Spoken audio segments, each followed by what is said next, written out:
Bismillahirrahmanirrahim. Ailə adətən sevgi üzərində qurulur. İki gənc ailə qurur, bir-birini sevirlər. Qayğı ilə, məhəbbətlə, diqqətlə ailə qurulur.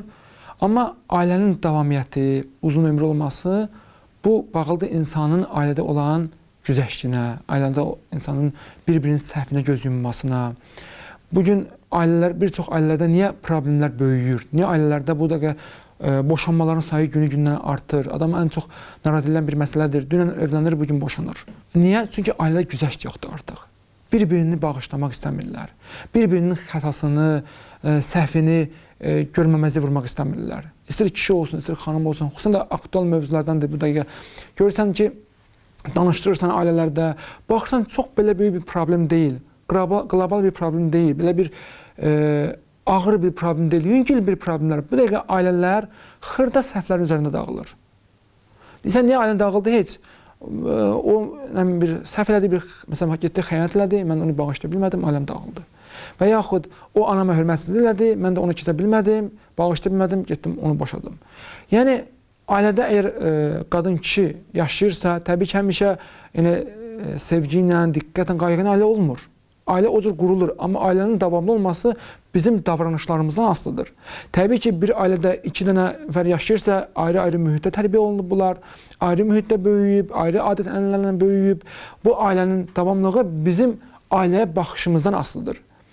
Qarşı tərəf səhv elədi, mümkündür səhv elə bilər də, mümkündür. Məsum yom deyil ki, səhvinə göz yummaq lazımdır, səhvini kesmək lazımdır, bağışlamaq lazımdır. Bəzən görsən deyirlər ki, xüsusən də bu xanımlar bunu çox deyirlər ki, əgər mən qarşı tərəfin səhvini bağışlasam, o bu əmələ daha da davam edəcək. Yenə də bunu təkrar edəcək. Bu yanlış bir düşüncədir. Qarşı tərəf görür ki, yoldaşı mənim səhvimdən keçib, günahımı bağışlayıb, artıq o səhvə davam eləmir. Deyir ki, mən ikincə bu səhv eləsəm, yenə də problemlərlə üzləşəcəyəm, ailəmdə davadalaş düşəcək, ailəm boşanacaq, nə bilim, problemlər yanacaq. Ona görə diqqətli olur ki, ailəsində ikincə o səhvə yol verməsin. Ona görə ailədə, bizim hədislərimizdə də bu tövsiyə olunur ki, insanları bağışlayın, insanları güzəştə gedin. Necə ki, Allah bağışlayandır, xüsusən də əgər istəyirsə, Allah bizi bağışlasın, Allah bizim səhvimizdən keçsin. Biz məsum deyilik ki, bizim o qədər səhvlərimiz var, o qədər günahlarımız var. Əgər biz istəyirsə, Allah bizim səhvimizi bağışlasın, bizim günahlarımızdan keçsin, biz də insanların səhvini bağışlamaya bacarmalıyıq. Bu daha da gözəldir. Bağışlanmaq mövzusu çox önəmli mövzudur ya. Bizim huzurumuz, bizim aramlığımız, bizim rahatsızlığımız bu bağışlamağa bağlıdır. Görürsən, insanlar niyə aqressivdir, niyə rahatçılığa yoxdur? Çünki bağışlaya bilmirlər.